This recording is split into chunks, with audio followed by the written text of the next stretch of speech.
Amém. Obrigado, Johnny. Boa noite, pessoal. Paz de Cristo. Pessoal, que atmosfera. Eu confesso realmente que eu estou perdido e não sei por onde começar. Que atmosfera. E eu tive aqui na conferência Metanoia, e eu fiquei impactado com o que eu vivi aqui no dia que eu estive. E vocês estão de parabéns, cara, porque vocês não vivem de conferência em conferência, mas vocês vivem de secreto em secreto, porque aquilo que estava na conferência continua hoje. Eu lembro, eu estive aqui com o pastor Léo, e o pastor Léo falou que o fogo, o avivamento não era só sobre um dia, mas era sobre manter continuamente. E eu senti mais uma vez a presença do Espírito, e uau, que atmosfera. E eu posso dizer algo para vocês? O ambiente está altamente inflamável. Há uma séria possibilidade de você pegar fogo no Espírito Santo. Se você ainda não pegou, o ambiente está inflamável. Até o final você pode pegar fogo. Eu não sei se você percebeu no que você cantou, mas você cantou que você trouxe lenha, você disse que você pediu para Deus queimar tudo em você, você pediu para o Senhor acender o fogo. A gente pediu para o Espírito soprar, a gente pediu para ser tocado com brasas. Grave isso, que foi o que você cantou, pediu para avivar. O Johnny falou agora sobre amor à palavra, sobre compaixão de almas. Se eu tinha alguma dúvida, algum receio da palavra que eu vou trazer hoje, com esse período de louvor, com essas ministrações, eu tenho certeza que o que Deus colocou no meu coração é o que Ele quer falar com você hoje. O Espírito Santo, Ele já conhecia essa noite, o Espírito Santo, Ele já sabia que você estaria aqui. Talvez você veio aqui achando que você se moveu, mas foi o Espírito Santo com cordas de amor te trazendo aqui para participar, para viver essa atmosfera, para participar desse tempo de louvor e para ouvir essa palavra. Então eu te encorajo, como o Jonas falou, a estar atento. Então, o Jonas já falou, sou Rafael Severiano, eu tenho 36 anos, sou coordenador de células de juventude na Igreja Viva, em Vila Valqueire, junto com a minha esposa que está me acompanhando. Tem ali também uma equipe, uma tropa da Holy Wave que está me acompanhando. Quero agradecer a vocês, especialmente o motorista da Kombi. Das últimas vezes que eu não agradeci, ficou muito difícil arrumar um motorista, então especialmente o motorista da Kombi. Estar com vocês aqui é mais especial. Obrigado pela companhia de vocês. E eu trago um abraço do meu pastor Lívio Renato, pastor Fábio Lage. Trago um abraço da nossa juventude Holy Wave, ao Johnny, à juventude de Metanoia. E aí, eu não sei, tá aparecendo para vocês aqui, eu não quero dar ainda o tema dessa mensagem com vocês. Sei que a gente está numa temática, uma série de mensagens e atos, e a gente vai encerrar hoje, não é isso mesmo? A gente vai estar falando mais sobre atos, e eu não quero dar um tema, não de início a essa mensagem, vocês vão me ajudar a dar um tema. E eu quero mostrar para vocês, antes disso, deixa eu ligar o meu cronômetro, porque senão você vai sair só meia-noite. Pronto, liguei o cronômetro. Tá sábado? Hoje é sábado? Eu quero mostrar algumas coisas para vocês, mostrar algumas realidades aqui para vocês.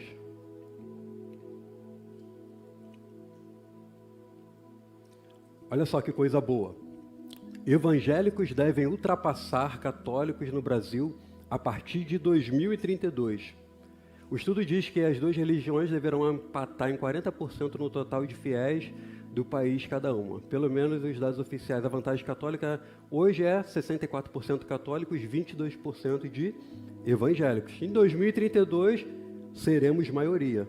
E em 2032 seremos um país de maioria evangélica no Brasil. E aí temos aqui as crianças, né? Maioria cristã, 51% católico, 26% evangélico. Essa pesquisa aqui é boca de urna, quase. Ali diz 22%, aqui 26%, então está na margem de erro. 2% adventistas, outra linha do cristianismo, e aí 2% de espíritas, umbandistas e outras religiões. Você acha que é uma boa notícia a gente saber que em 2032 nós seremos uma maioria evangélica? Consequentemente, uma maioria de juventude também evangélica. Você concorda comigo que é uma boa notícia? Que isso é algo bom e algo positivo? Mas aí eu quero mostrar para você outras coisas também. Outras coisas que têm crescido no Brasil. Essa notícia diz que menor apreendido há 2 semanas por estar à frente do tráfico no centro é solto e volta ao local. Esse menor, ele tem 12 anos de idade. E ele lidera no centro do Rio o tráfico, e ele não lidera com 12 anos outros adolescentes de 12 anos. Ele lidera adultos, pessoas de mais idade. Então, e aí cabe até um parênteses aqui, né? Com 12 anos o nosso adolescente, a gente está querendo proteger o nosso adolescente, mas com 12 anos o adolescente lá fora ele já está liderando o tráfico. Adolescente de 17 anos é detido após arremessar bomba caseira na escola. E aí você tem acompanhado também as notícias sobre escolas. Essas coisas têm crescendo. O que mais tem crescendo? Dobra o percentual de crianças de 10 a 12 anos que entram para o tráfico no Rio, diz o estudo de ONG. E aí, o armamento muitas vezes maior e mais pesado do que os próprios adolescentes. Eles não têm nenhuma estrutura corporal para portar esse tipo de armamento. Né? A gente está observando, acompanhando o que tem acontecido no Oriente Médio e o exército do terror, algo que o pastor Léo gosta de dizer, que o exército do terror, que o mundo já viu a força da juventude, já viu a força dos adolescentes, mas nós, enquanto liderança, nós, enquanto igreja, a gente tem a dificuldade ainda de enxergar a potência do jovem e do adolescente. Mas isso tem aumentado. Outra coisa que tem aumentado: sexualização. Você não precisa hoje acessar um site pornográfico para ter acesso à pornografia. Basta você abrir o seu Instagram, basta você abrir o seu TikTok, que está lá. Você vai ter acesso à pornografia. O que falar de sexualização e de banalização do sexo? É algo que tem crescido também. O que mais tem crescido? Aqui, com a internet, jovens acessam pornografia cada vez mais cedo. Aborto ocorre antes dos 19 anos, para metade das mulheres. Isso aqui aconteceu no Rio de Janeiro. Um caso de estupro coletivo e vídeos, pelo menos 30 vídeos repassados e compartilhados de celulares de menores apreendidos. Isso daqui também tem crescido. O que mais tem crescido? Parada gay, ideologias de gênero. Né? Ali no canto tem primeiro encontro de adolescentes LGBTQIA+, do Distrito Federal, mas é uma realidade do nosso Brasil. E a gente tem dificuldade em lançar os nossos adolescentes para liderarem células. Na igreja eles não podem liderar células, mas lá fora eles já estão liderando. E isso tem crescido. Esse caso aqui do colégio em Realengo, Pedro II, sobre alunos não falam sobre sexo grupal em depoimentos. Mas isso aqui é a ponta do iceberg do que acontece em escolas. A escola Tasso da Silveira. Você lembra o que aconteceu na Tasso da Silveira? Acho que foi em 2011. A Roberta sempre me ajuda. Qual ano, Roberta? 2011. Não sei se você era criança, você se lembra, mas o maior ataque com vítimas em escola do Brasil foi esse aqui em Realengo, bem próximo da gente, na escola Tasso da Silveira. Isso foi em 2011 e de lá para cá tem aumentado o histórico, os casos de ataque. E aí tem mais coisas acontecendo, aumentando. Em São Paulo foi algo recente, em outubro, ataque na Zona Leste com a aluna morta, essa aluna dessa imagem aqui. A escola de Cambé, e acaba que a gente vai esquecendo, né? Quando eu montei os slides, eu tinha esquecido o que tinha acontecido em Cambé. Você lembra o que aconteceu em Cambé? Parece que virou mais uma estatística, mas também foi um ataque em escola. O que mais cresce? Aumento de suicídio entre jovens, né? Tem uma lei que trata sobre prevenção e combate a suicídio e autolesão. Mas será que é uma lei que vai mudar, que vai trazer melhorias para essa faixa aqui, essa população jovem? Porque 85% dos casos registrados no Brasil são de adolescentes, entre 15 e 19 anos. E esse estudo aqui é de Esse estudo aqui de baixo é de 2019, ou seja, antes da pandemia. Você acha que depois da pandemia, os casos de adolescentes, de jovens, cometendo suicídio, se automutilando, você acha que aumentou? Antes da pandemia, a taxa de crescimento foi de 43%. Está para sair um novo estudo e, infelizmente, o crescimento vai ser maior. E aí, eu quero perguntar para vocês, com tudo isso crescendo, em 2032 nós seremos uma maioria de jovens evangélicos no Brasil, no Rio de Janeiro. Mas eu quero te perguntar, que maioria de jovens evangélicos nós seremos? Com todos esses casos crescendo. Parece fazer sentido para você? Se como jovens evangélicos nós temos uma maioria crescente, você acha que esses dados, eles existiriam, mas você acha que eles deveriam ser crescentes também? O que você acha? E aí eu quero conversar rapidamente com você sobre isso. Porque algo que cresce também no Rio e em São Paulo, jovens sem religião superam católicos e evangélicos. E aí esses jovens sem religião, muitos deles passaram pelas nossas igrejas, passaram pelas nossas células, passaram pelos nossos cultos jovens, e hoje os jovens sem religião superam católicos e evangélicos. Que matemática é essa? Faz sentido para você essa matemática? Eu quero te perguntar, que maioria de jovens evangélicos nós seremos em 2032? Ou ainda, que jovens evangélicos nós somos hoje em 2023? E aí eu quero falar com vocês em Ezequiel 37, é o texto que está projetado. É o texto que está projetado aqui para vocês. Ezequiel 37 diz assim, para eu não ficar aqui passivo, ou para você não ficar só na audiência passiva, vamos ler junto comigo, no 3. 3.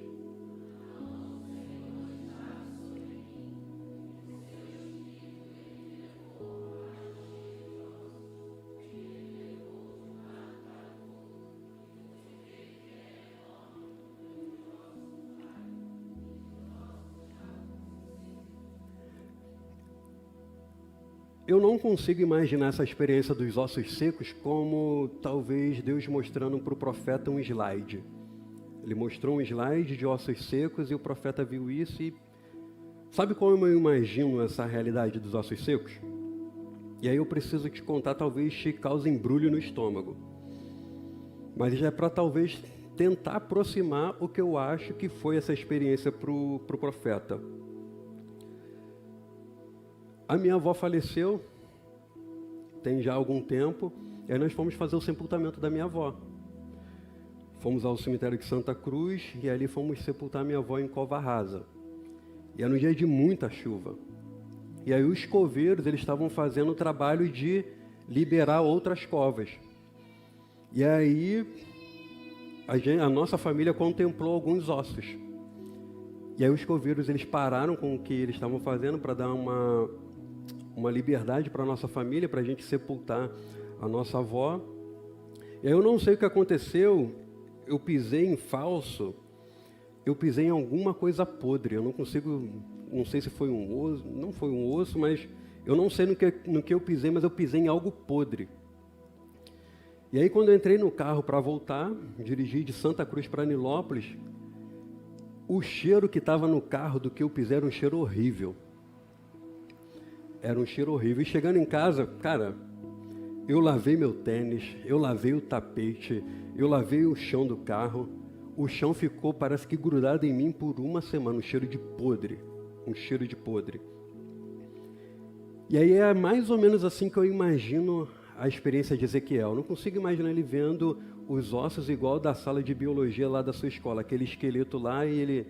Eu acredito que foi uma experiência horrível para o profeta. Será que você consegue me acompanhar? Talvez não concordar com o que eu estou dizendo, mas será que você consegue me acompanhar nisso? Será que você consegue imaginar que a experiência do profeta foi uma experiência horrível? E aí sabe o que acontece? Essas realidades que eu acabei de te mostrar, elas te causam alguma coisa? Essas realidades, esses aumentos, eles te causam alguma coisa? Ou será que eles não te causam nada?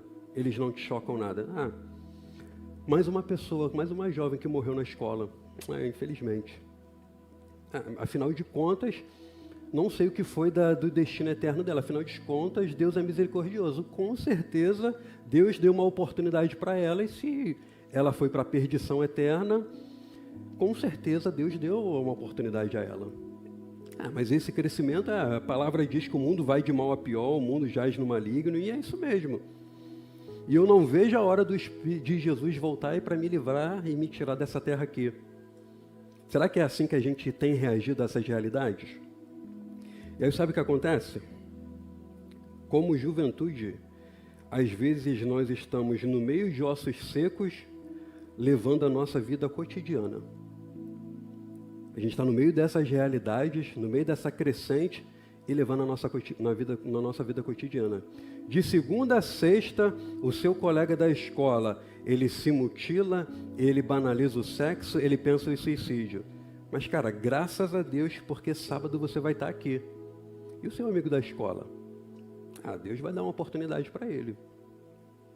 De segunda a sexta, a gente está na nossa faculdade, está no nosso trabalho, no meio dessas realidades, mas sábado a gente vai estar, mas ao final do dia, numa quinta-feira, eu vou estar na minha célula, no meu ambiente de paz, onde eu vou ali a ficar no Shaba e chapando em Jesus.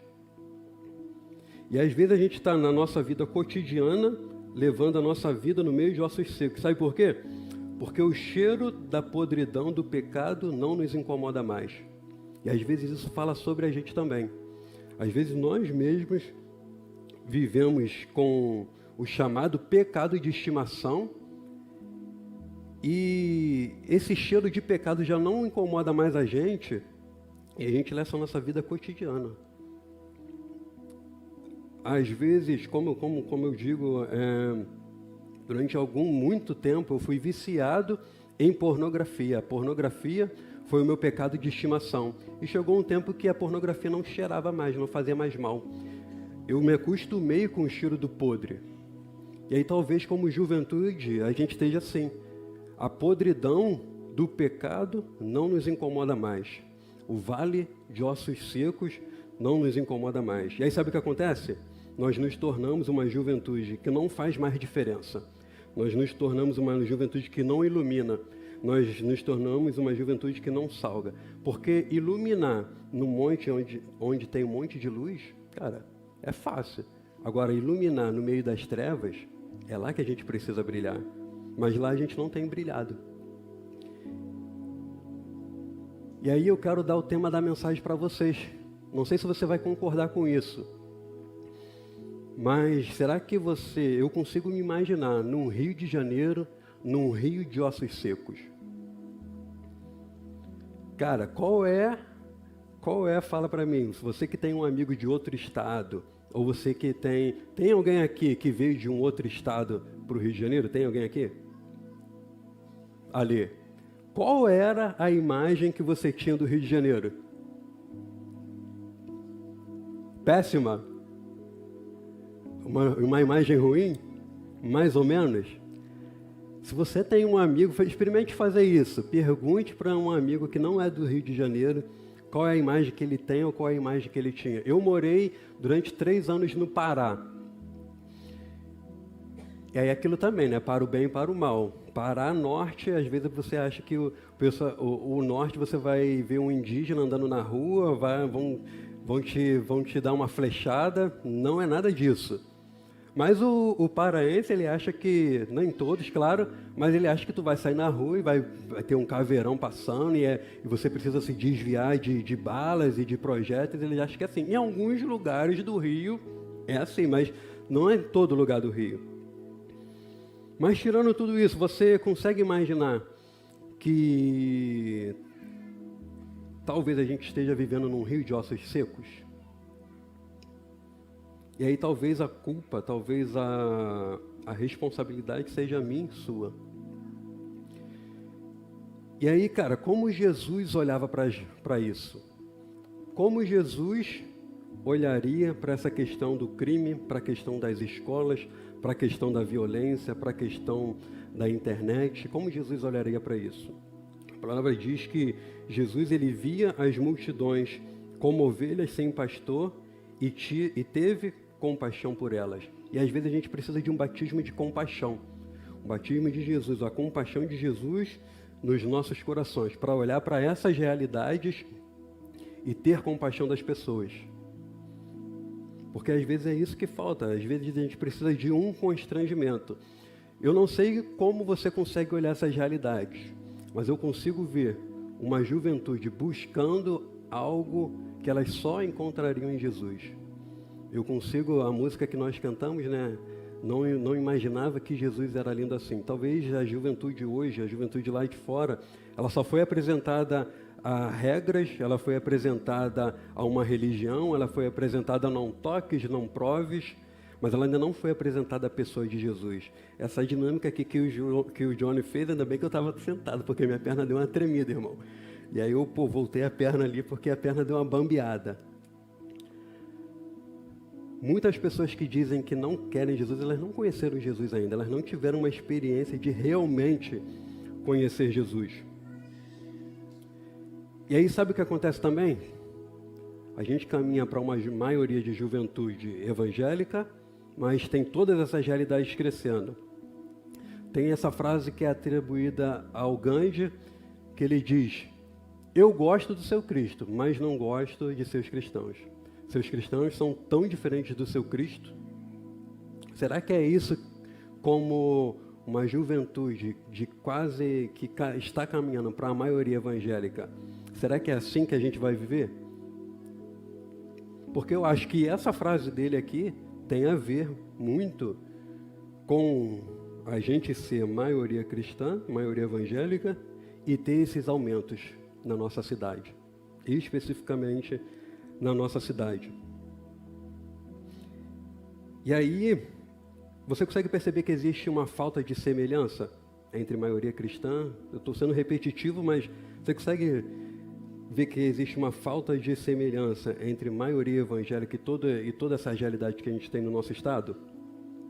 E às vezes nós, evangélicos, nós somos o maior obstáculo para que as pessoas aceitem o evangelho. Às vezes nós, evangélicos, somos o maior impedimento para que as pessoas tenham um encontro com Cristo. E aí, falando ainda sobre profetas, outro profeta que viveu algo muito forte foi Abacuque. E aí a gente já tem o nosso combinado. No 3 vocês leem comigo. 3.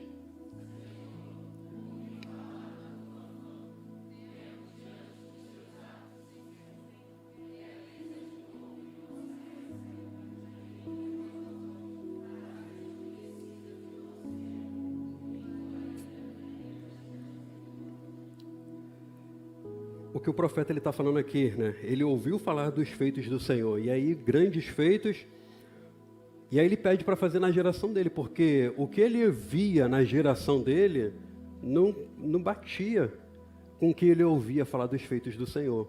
E aí talvez o que a gente vê na nossa geração não bate com o que a gente ouve dos feitos do Senhor. E Deus ainda fala com ele: olha só, Abacuque, tem algo para te dizer. A coisa não vai melhorar. A situação que Abacuque viveu ainda piorou. Mas eu não sei você, eu não quero viver de ouvir falar dos feitos. Eu não quero ouvir falar do que o Senhor fez. O meu desejo, quando eu leio e quando eu olho para as Escrituras, é de viver os sinais, as maravilhas, é de viver os feitos do Senhor. Eu não sei qual sentimento você tem, mas o meu sentimento é esse. E é isso que eu peço a Deus, de viver os feitos do Senhor. E aí talvez o que você precisa fazer seja uma oração perigosa. Talvez você olhe essas realidades, talvez o que você precisa é fazer isso. Theo Hayashi diz: faça essa oração perigosa. Pergunte a Deus o que machuca o coração dele. Pergunte a Deus o que machuca o coração dele. E aí você vai pegar essa resposta. Pegue essa dor e faça disso a sua missão. E aí eu fiz uma oração. Eu fiz essa oração, Essa frase aqui é uma frase que tem ficado bem comum. Deus me deu depois de bastante orar, Deus me deu uma dor pela juventude do Rio de Janeiro. E a minha dor hoje é os jovens do Rio de Janeiro para Jesus. E eu te encorajo, cara, a fazer uma oração perigosa, de perguntar a Deus, de perguntar aquilo que dói o coração dele. A dor que ele me deu foi essa aqui. Talvez algo que ele vai te dar, uma outra dor, é uma dor específica, alguma outra dor. Mas, cara, o que machuca o seu coração quando você olha para o nosso estado, quando você olha para essas realidades? Nada te machuca, isso daí não te causa nenhum constrangimento, isso daí não mexe de alguma forma com você? O Reinhard Bonk, ele tem essa frase, que nós só temos uma geração para ganhar esta geração. Se nós, juventude evangélica, não ganhamos essa geração, nossa geração e essa geração estará perdida. E aí é a próxima geração que vai se levantar para uma outra geração. E aí eu volto a perguntar para você, você quer ouvir dos feitos ou você quer viver os feitos? Você quer ser coadjuvante nessa geração ou você quer ser protagonista do reino de Deus nessa geração? Qual resposta você tem para dar a Deus? Uma oração perigosa também é de John Knox. John Knox orava, dá-me a Escócia ou morrerei. E aí, para quem conhece a história de John Knox, a Escócia ela foi varrida por um avivamento. A gente cantou muito sobre avivamento. John Knox orou tanto, pedindo a Escócia foi varrida por um avivamento. E aí, sabe qual é a minha oração? A minha oração é, dá-me os jovens do Rio de Janeiro ou morrerei. Você consegue entender que isso foi fruto de uma dor no meu coração? Cara, eu não consigo orar outra coisa. Eu não consigo orar por fama, eu não consigo orar por aplausos, eu não consigo orar por liderança, eu não consigo orar pelos meus sonhos. Eu só consigo orar pela dor que tem no meu coração. Eu só consigo orar por isso, eu não consigo orar por outra coisa. Talvez o que falte no nosso coração é uma dor. Talvez o que falte no nosso coração é uma dor que nos tire da nossa vida cotidiana. Porque se você tiver uma dor no seu coração, quando você vê esses noticiários, você não vai conseguir se conformar. O Espírito Santo, ele vai te incomodar para fazer e para se levantar, para ser protagonista. E aí, voltando a Ezequiel 37, o profeta, Deus pergunta ao profeta, podem esses ossos reviver? Eu acredito que Deus quer te perguntar, nos perguntar hoje, podem esse rio reviver?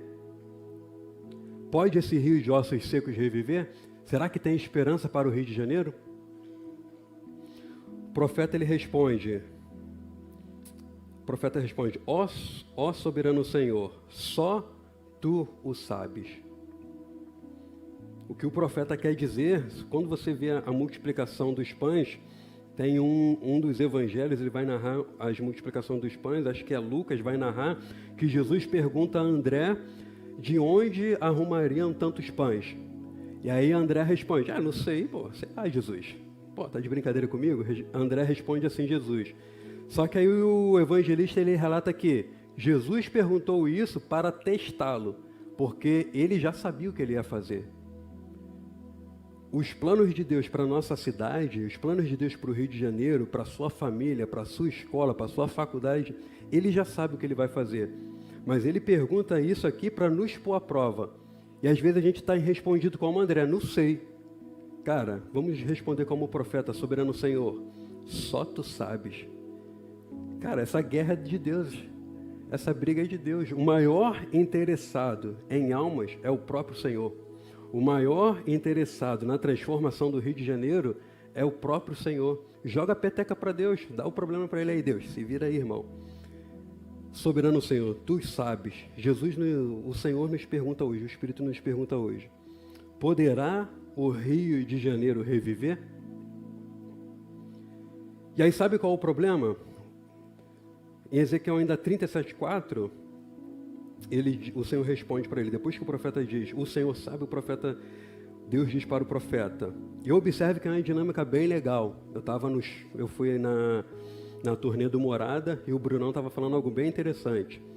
Que o céu pergunta e a terra responde. Da mesma forma que a terra pergunta e o céu responde. Isso daqui é um diálogo do céu perguntando e a terra respondendo. E está aqui, ó. E aí, o céu vai responder para o profeta: profetize a estes ossos secos e diga-lhes: ossos secos, ouçam a palavra do Senhor. Profetize a este rio de ossos secos e diga-lhes: Rio de Janeiro, ouça a palavra do Senhor. Mas sabe o que acontece? A nossa geração é uma geração que diz muito sentir de Deus, mas é uma geração que diz pouco está escrito. Nós somos uma geração que sabe pouco da Bíblia. Nós somos uma geração que não está muito firmada nas Escrituras. E aí, como geração, como juventude, nós vamos virar para um rio de ossos secos e profetizar a palavra do Senhor. É profetizar a palavra do Senhor. O Espírito não mandou para ossos secos. O que se profetiza é a palavra do Senhor. Ouçam a palavra do Senhor. Para ossos secos, não é eu senti de Deus. Eu senti um arrepio. Olha, senti um arrepio. Para ossos secos é ouçam a palavra do Senhor. E aí nós precisamos, como juventude, estar firmados na palavra do Senhor. Nós vivemos uma geração em que a geração do relativismo, a geração que a Bíblia precisa ser reescrita, a geração da que a Bíblia é homofóbica, a geração da que a Bíblia é machista, a geração da que a Bíblia é isso, de que a Bíblia é aquilo. Ei, a Bíblia é a palavra de Deus. E nós, como juventude evangélica, nós defendemos a veracidade total e integral das Escrituras. Ouçam a palavra do Senhor. Não, mas esse discurso, Rafael, não é um discurso muito assim. Peraí, não é bem assim não, Rafael.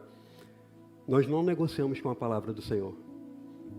Nós não podemos ser uma juventude que negocia com o pecado.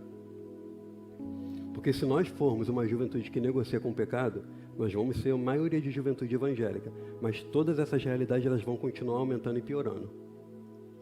Porque nós seremos uma juventude que não ilumina e uma juventude que não salga. Mas espera aí, você deve estar perguntando, Rafael, acho que o Jonathan errou, porque o Jonathan falou que era Atos, você está em Ezequiel. Tem um lapso, tem um tempo aí de história. Calma, vou chegar em Atos.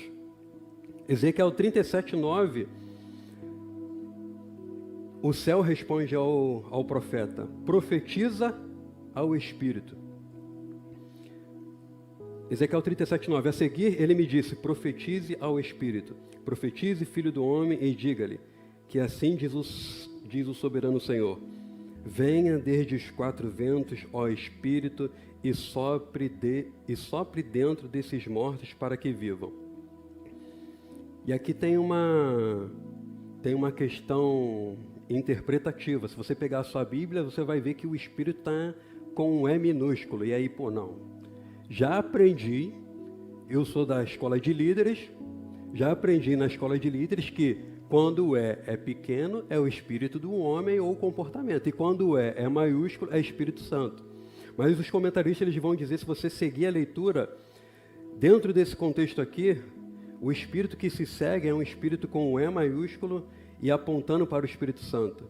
Então os comentaristas eles vão dizer que esse Espírito aqui, profetize ao Espírito, profetize ao Espírito Santo, venha desde os quatro ventos. Qual o Espírito que pode vir dos quatro ventos, se não o Espírito Santo?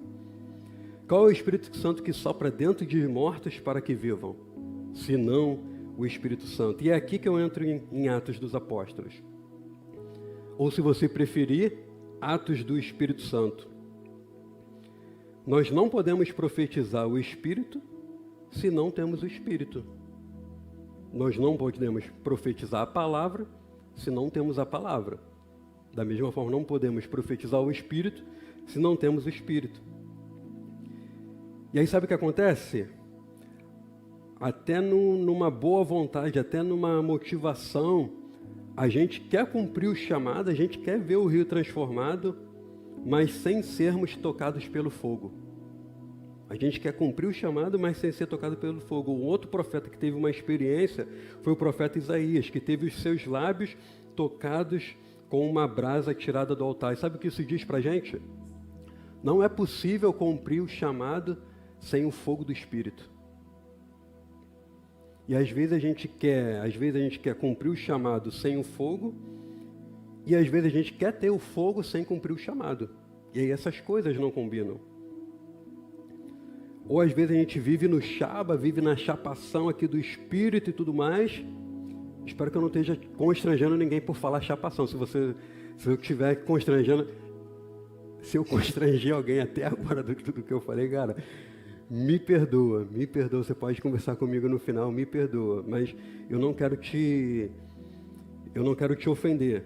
Mas às vezes a gente vive no chaba, a gente vive nos nossos ajuntamentos, mas a gente não leva esse fogo para onde realmente importa. E aonde realmente importa?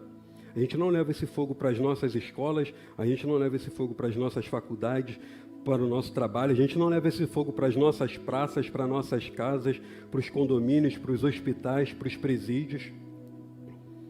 Da mesma forma que a gente não vai conseguir transformar essa realidade, cumprir o chamado sem ser tocados pelo fogo, o fogo também não é para só ficar aqui, nessa atmosfera. Essa atmosfera aqui é para ser levada. Eu recordo das palavras do pastor Léo, quando a gente esteve aqui com a gente na conferência. A gente quer orar por um avivamento. Sabe como a gente vai saber se a gente está avivado? Quando a gente chegar na segunda-feira no nosso local de trabalho, na nossa escola, quando você sair daqui da sua casa e quando você sair daqui e chegar na sua casa, lá é o lugar de viver o avivamento. Porque viver o avivamento nessa atmosfera aqui é fácil. É fácil. Até quem não quer é contagiado por essa atmosfera. Mas eu quero ver você levar esse fogo para lá. E aí o que acontece? Atos. A gente chegou em Atos. Atos 1:8 diz que: mas receberão poder quando o Espírito Santo descer sobre vocês, e serão minhas testemunhas, tanto em Jerusalém, como em toda a Judéia e Samaria, e até os confins da terra. Para que fogo? Por que o fogo? Para ser testemunhas. Jerusalém, Judéia e Samaria. Atos 2. Quando chegou o dia de Pentecoste, estavam todos reunidos em um só lugar. De repente, veio do céu um som como de um vento muito forte, e encheu toda a casa na qual estavam assentados. Apareceram línguas de fogo que se separaram e pousaram sobre cada um deles. Todos ficaram cheios do Espírito Santo e começaram a falar em outras línguas conforme o Espírito permitia que expressassem. O apóstolo Paulo, em Efésios 5:18, vai dizer: não se embriagam com o vinho, que leva à libertinagem, mas deixem-se encher pelo Espírito. E esse encher aqui é algo que precisa ser continuamente buscado. Eu acredito que você tem o Espírito, porque o Espírito da promessa nós recebemos quando aceitamos a Cristo e fomos selados com o Espírito. Então, se você recebeu Cristo, você tem o Espírito. O Espírito Santo ele já está derramado de forma abundante. Mas quanto do Espírito está derramado sobre a sua vida? Você já foi selado pelo Espírito, mas você é dominado pelo Espírito Santo? E aí existe um grande debate, né? Teólogos, comentaristas dizem que o Espírito tem manifestações especiais e que essas manifestações especiais, por serem especiais, elas não acontecem repetida ou várias vezes, ou sempre, né? Mas será que elas não acontecem repetidamente ou repetidas vezes porque o Espírito não quer ou porque nós não buscamos? Porque quando a gente olha, vocês estão na mensagem de Atos, quando nós olhamos Atos, eu falei, né? Atos dos Apóstolos ou Atos do Espírito Santo? Do capítulo 1 ao capítulo 28, nós vemos as manifestações frequentes do Espírito Santo. Então, essas manifestações frequentes, elas não ocorrem nos dias de hoje, na nossa vida, porque o Espírito não quer, porque elas são especiais, ela está dentro de uma redoma e não mexe aqui, está na estante, é igual aquele brinquedo ou aquele doce que o seu pai guardava, ou não mexe aqui, porque a palavra diz que aquele que nos entregou o seu próprio Filho, como também não nos dará todas as outras coisas. Aquele que nem o seu próprio Filho poupou, como também não nos dará o Espírito Santo, e de forma abundante. E aí, sabe o que eu acredito? Eu acredito que o Espírito Santo tem manifestações especiais todos os dias para nós. Significa que vamos viver essas manifestações especiais todos os dias? Não. Mas ainda que não seja todos os dias, cabe a nós buscar. E é esse o encher que Paulo fala, o plero, o grego, o plero, que é o grego, que é o encher. Cabe a nós buscar todos os dias. E aí eu não sei, se a gente se derramar, se a gente se debruçar para buscar do Espírito todos os dias, pode ser que não sejam manifestações especiais todos os dias, mas eu acredito que elas vão acontecer com cada vez mais frequência na nossa vida. E eu quero concluir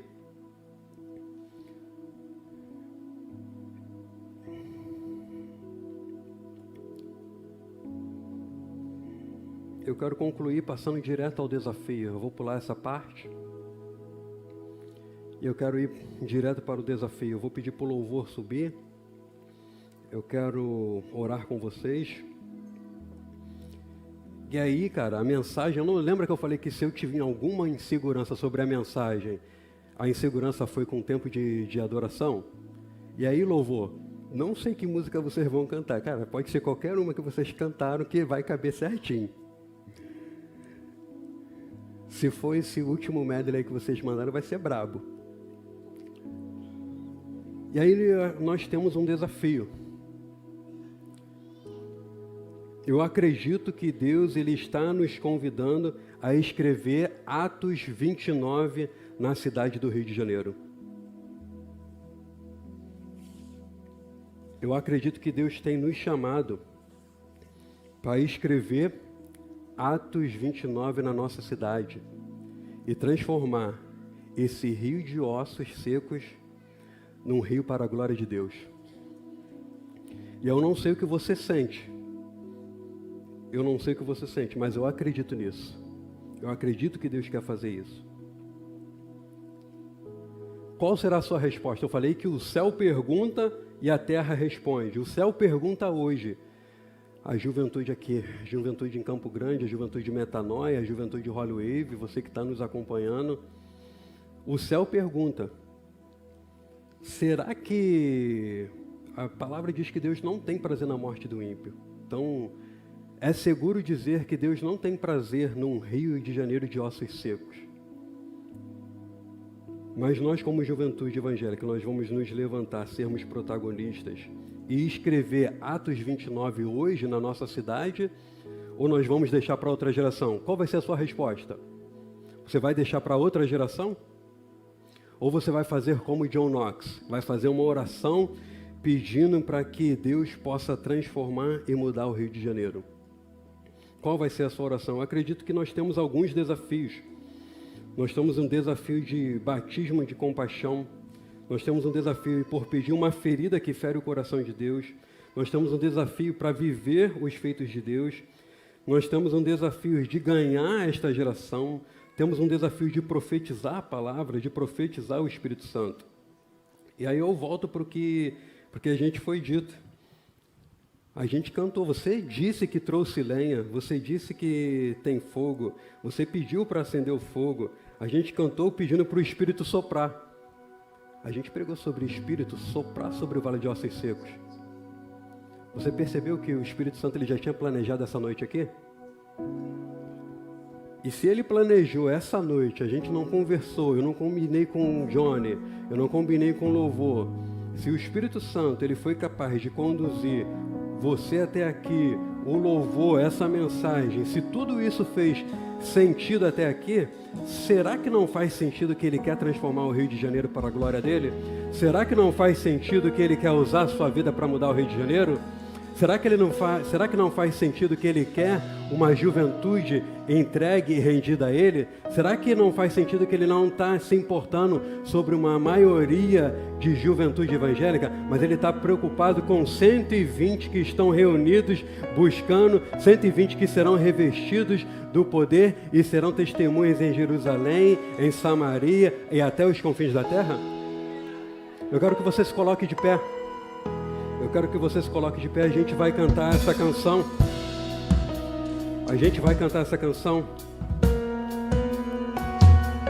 E eu quero que você abra o seu coração. O Johnny me deu uma ordem de culto, mas eu apaguei. Irmão, apaguei a ordem de culto. O que vai acontecer daqui para frente eu não sei. Eu quero que você abra o seu coração. Deixa o Espírito Santo ministrar o seu coração. Deixa Ele falar ao seu coração mais uma vez. Se Ele conduziu todas as coisas até agora, muito provavelmente Ele quer conduzir o restante também, e Ele quer te tomar. Então abra o seu coração. Eu acredito que Ele quer transformar o Rio de Janeiro. Ele quer levantar metanoia. Ele quer levantar os adolescentes, essa juventude, para a glória dEle. Cante essa canção. Levantamos nossa voz na certeza de que ouves o clamor do povo do Senhor. Não iremos nos calar, pedimos, venha ao reino do Senhor. Este é o nosso clamor.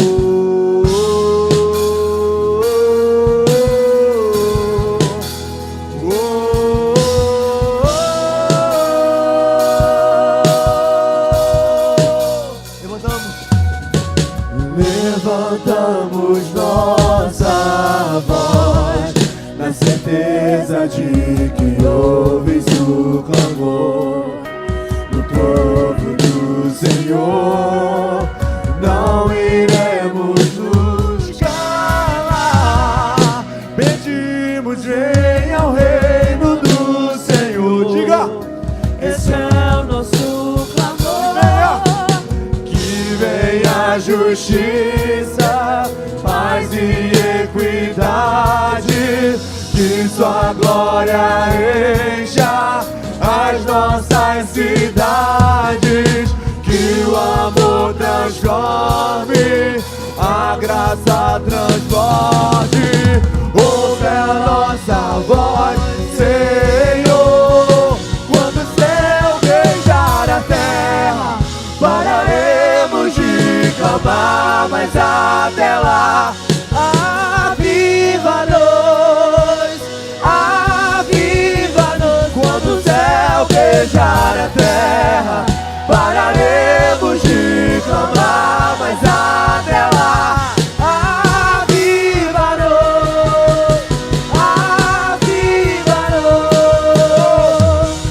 que venha a justiça, paz e equidade, que sua glória encha as nossas cidades, que o amor transforme, a graça transborde. Ouve a nossa voz, Senhor, quando o céu beijar a terra, pararemos de clamar, mas até lá,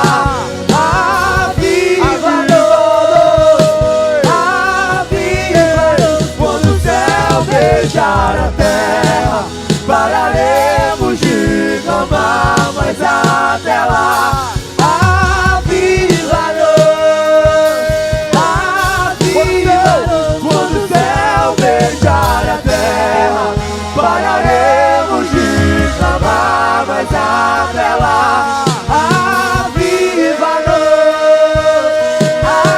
aviva-nos, quando o céu beijar a terra, pararemos de clamar, mas até lá, aviva-nos,